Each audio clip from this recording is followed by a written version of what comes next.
Welcome.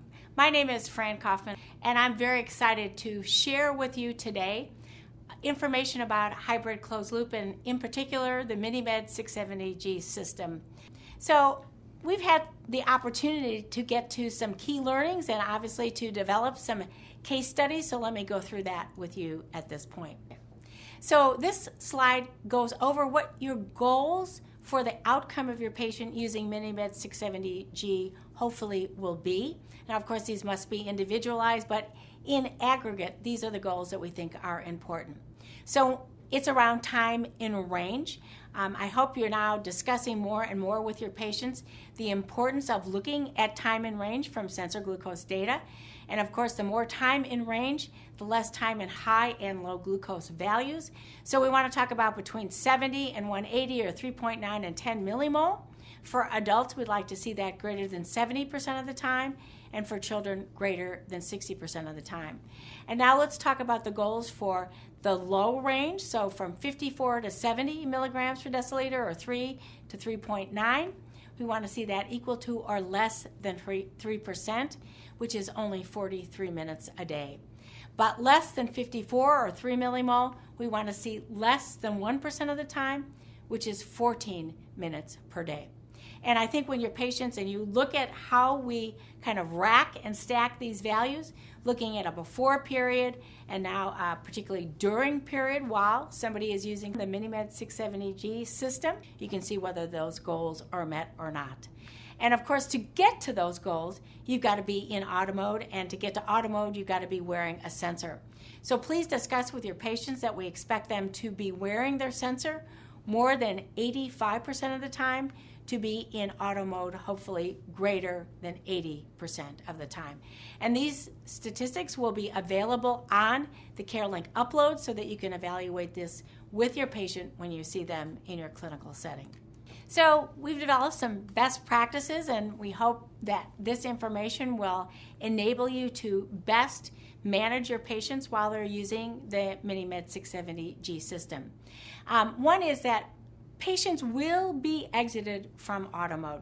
There's a number of reasons why that can occur, but when they are in that manual mode, and it's a transient phase, we want that manual mode settings to actually mirror what's going on when they're in auto mode, which means that when they're in manual mode, won't under or over correct.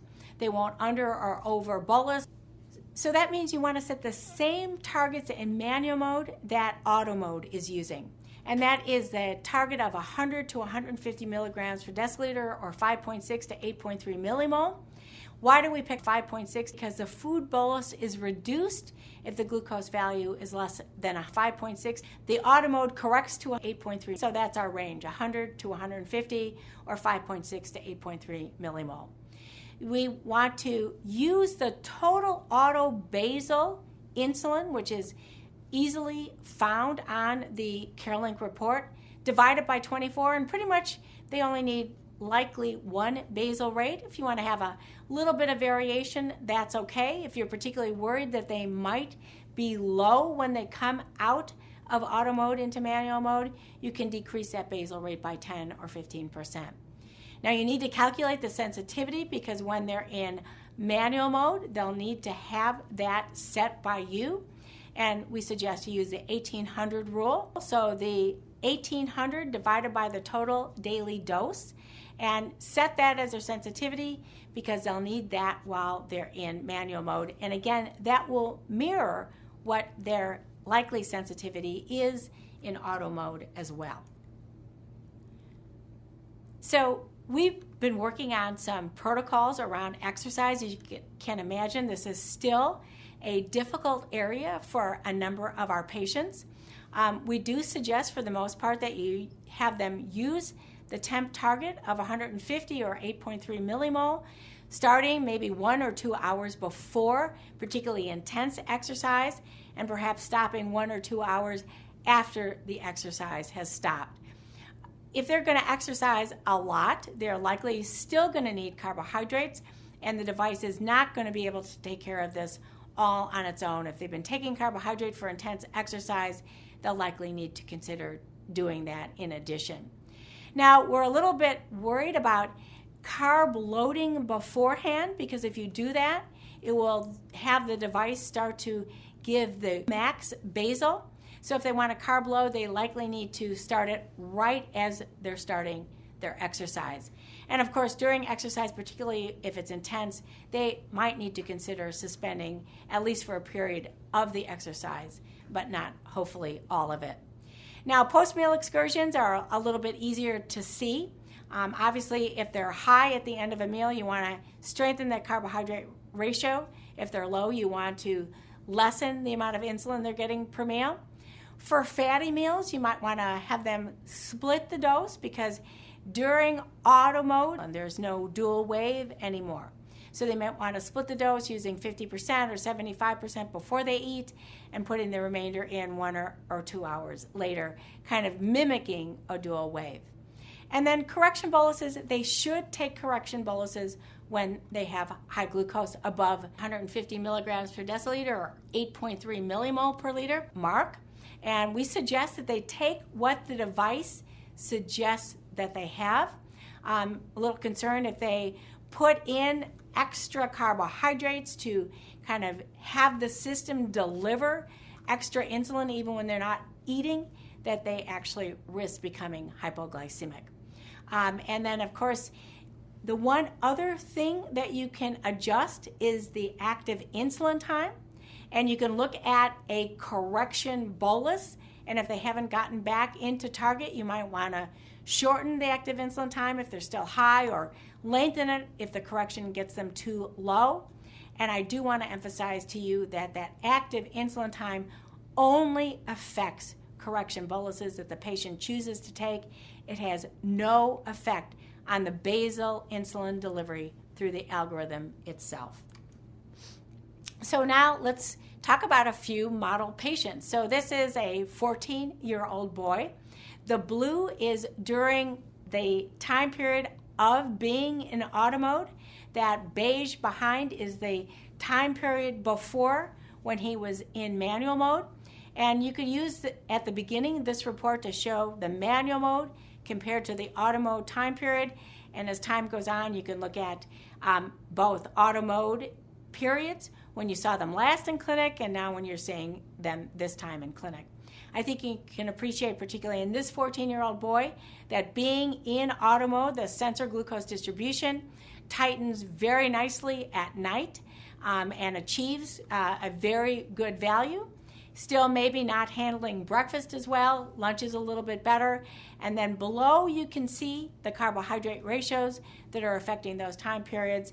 And you can imagine that you would strengthen that breakfast carbohydrate ratio to diminish that postprandial rise of the glucose from breakfast.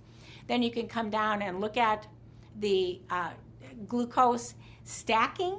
The green is the time in range, the yellow is the time above, the red is the time below, and you can show how the time in range has improved in auto mode compared to manual mode. The center part now talks about the reasons the patient was exited from auto mode, and you can use these to kind of reinforce behavior. Sometimes it would suggest that the patient is not doing the things that the pump is asking, such as calibrating or giving a BG. So you might want to reinforce with a patient that when the pump prompts him to do something, that he should do it, and that enables him to stay in auto mode much more. You can also look at if the exits are for high and low glucose values. You might want to change your carbohydrate ratios. And then in the lower quadrant, you can see now the statistics. And you can see that you've got pretty much every statistic you'd want. The average SG, how many BGs are being done, calibrations, the standard deviation, the food entry, the number of meals, the active insulin time. You can compare before and now, and you can start to see what you might need to change as far as the carbohydrate ratio and the active insulin time.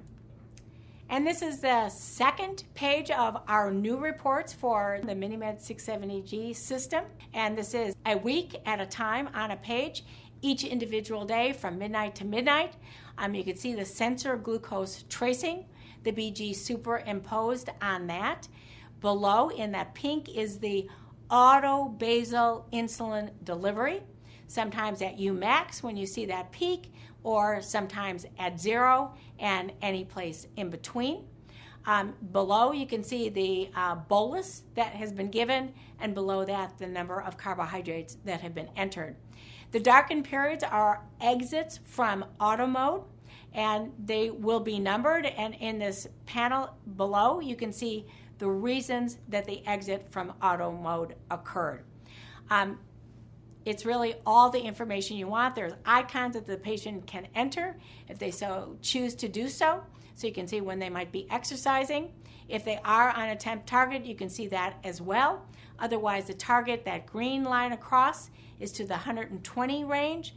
And if it's elevated for the temp target, it would go to 150 milligrams per deciliter or 8.3 millimole per liter, 150.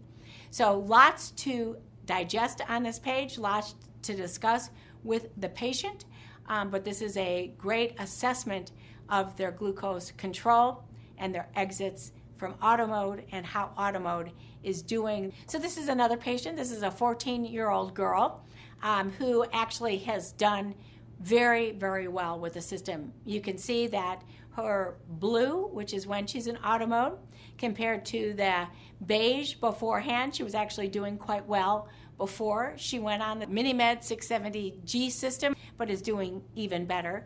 And that's attested to by the looking for that green bar, how much increase in the time in range, and at no increase in the time significantly below the range, and still under the 3%. The reason she might be exited from auto mode, all of her statistics, and then you can look at her sensor glucose tracings, time periods in which she's doing a lot of finger sticking. It takes a while to feel comfortable with the system, as you can imagine, and then all that finger sticking validates for her how the system is actually working. She did tell me that she thinks the reasons for her success is that she boluses before she begins to eat. And in auto mode, I think we can appreciate how important it is to get insulin on board before somebody starts to eat so that they're adequately insulinized as the food entry comes into their bloodstream. She eats distinct meals. She stopped grazing all the time. I think that's a good behavior to have. She always corrects before she goes to bed. She calibrates before she goes to bed, and she responds to what the pump is asking her to do. So if it's asking her for a BG, she gives it. She looks at her high and low alarms that are still operative, and she responds to those. So she takes the correction when she needs to, and she early corrects a potential low glucose before it occurs. So she has figured out the reasons she's successful, and I want to share those with you from the mouth of a 14-year-old girl who clearly understands how to manage diabetes. So the most important thing she said is that she must bolus before she starts to eat. And I will tell you this is true across the board. If you wanted to say what's the most important thing for success with the MM670G system, and maybe for any part of insulin therapy, is to bolus before you start eating so that the insulin is already been absorbed before the glucose is absorbed. So this is another patient, and I would tell you the reason I show you this patient is to emphasize that this system may not be for everybody. This is a patient who is not happy with a target of 120. He actually wants a target to be around 100, maybe even 80. He is not somebody who can easily give up control. He's still doing 18 blood glucose values per day. Corrects in addition to what the system suggests by entering additional carbohydrate that he's actually not eating. He's not been happy giving up control, and he feels he just isn't going to be able to make it on the system. But I want to show you on his kind of racking and stacking of his glucose values that he's in the target range the vast majority of the time. He's got great statistics, but it's not good enough for him. So he reverted back to using this as a suspend before low pump, and actually is much happier. And I can tell you, I'm sure his healthcare provider is much happier as well. With him doing what he wants to do unable to give up control, that kind of patient who needs to get to a lower target than this is able to achieve for him. So here's another adult, and again, doing very well, and needed to strengthen some of the carbohydrate ratios to get to this point. But what I want to emphasize with this patient is that he had a almost hypoglycemic event going from manual mode when he got exited from auto mode for a high glucose value. He corrected in manual mode, and then the glucose value descended more than we would have wanted. And the reason was, in manual mode, he had his BG target set between 80 and 100, or 4.4 and 5.6. So when he went to take that correction, and with a higher sensitivity factor than what the device was giving him through its calculations, it brought the glucose value too low. So this is why we suggest that you take those auto mode settings and translate them into his manual mode settings when somebody is using the MiniMed 670G system, the 670G system. Otherwise, you risk that the auto mode and the manual mode are discordant in what they're trying to achieve with insulin delivery. This is a college student. I think they're probably our most difficult, at least in the U.S. You could see at the beginning that the glucose control was not very good, a very low percentage of the time in the target range. And although he hasn't achieved the kind of targets we'd like, he has improved in the use of auto mode in this MiniMed 670G system. And then if you look at the tracings of what it was like when he was in manual mode compared to now what it's like with his auto mode tracings, you can actually start to see a significant change and improvement. It's going to be gradual for this patient. He's still eating very erratically, sleeping very erratically because of college and exams, and actually having a lot of fun, doing a little bit of drinking. So we want to kind of suggest how to do that safely, since he is a young adult, but to emphasize how much better he is doing in auto mode than in manual mode. And I just want to also show you this tracing. This is an adolescent with only 8 units of insulin, hasn't had diabetes that long, but in auto mode, only delivering about 8 or 9 units of insulin for the total daily dose, actually doing extremely well. So I just want to summarize by saying we have the data from our pivotal trials that show the improvement in glucose control, reduction in A1C, increased time in range, reduced lows, highs, and glycemic variability with the use of auto mode, hybrid closed loop, and the MiniMed 670G system. Our commercial launch data mirrors the pivotal data. Of course, we must choose appropriate candidates. It's like anything. It's not going to be for every patient you have. I can tell you it will be for the vast majority of them, but for those who will not bolus at all, it's not going to solve their problems. And for those who want to achieve much tighter control than the targets that the system is designed to achieve, will not be happy either. There's lots of key learnings I hope you'll learn as you put more and more patients onto the system, and we'll continue to feed to you important lessons learned that we have in addition. But right now, the important thing is to understand that the manual mode settings need to mirror the auto mode settings. Often the patient needs a stronger carbohydrate ratio, if not before beginning closed loop, shortly thereafter. They must still understand how to manage their exercise and the use of the temp target of 150 milligrams per deciliter, or 8.3 millimole per liter. And they can expect that their boluses should be a little bit greater percentage of the insulin used for boluses than for basal, and then of course to pre-bolus before meals. The goals, although we have them, of improving the time in range, reducing the time in low glucose as shown here, are in general. You must individualize always the goals for your patient, but the hope is that they will be in auto mode at least 80% of the time. And I just want to end with this big arrow showing that we've achieved what we hope to achieve. in delivering a device to you that you can give to your patients that will begin this automation of insulin delivery. The path is still, we're going down it.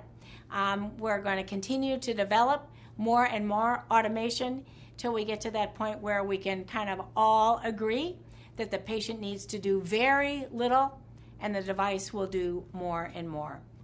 I want to thank you for joining me today. I hope this was a benefit for you in your decision on what patients you'd like to put on the MiniMed 670G system. And I just know that you will appreciate that the automation of insulin delivery has a lot to offer patients with type 1 diabetes.